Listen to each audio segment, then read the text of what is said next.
mudmen, bog devils. Those are just the most pleasant names our fellow northerners have for us, the Crannogmen who live in the swamps of the neck. Because we do not live in castles like them. Because we do not farm like them. Because we are not tall or rich like them. But through our veins flows the same blood of the first men. And, at times, maybe something more.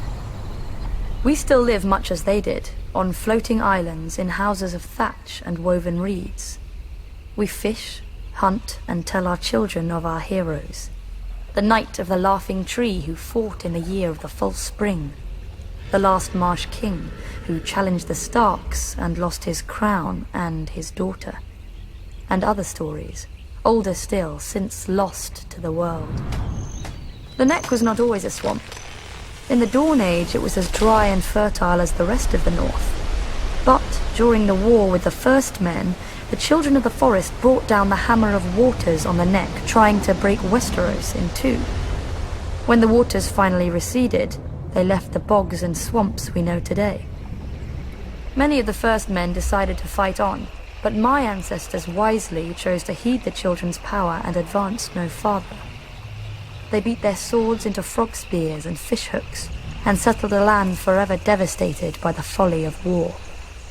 Unlike the rest of Westeros, we keep no garrisons and raise no soldiers for petty spats with our neighbours.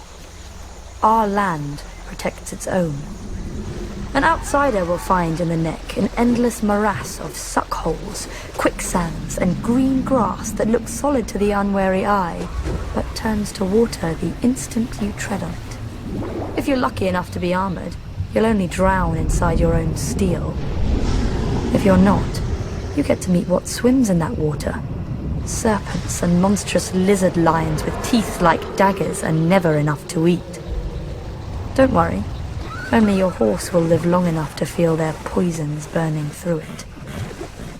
If you somehow survive all this, you may find that a well-placed dart can be as deadly as any blade. Not that you'll see us blowing it your way.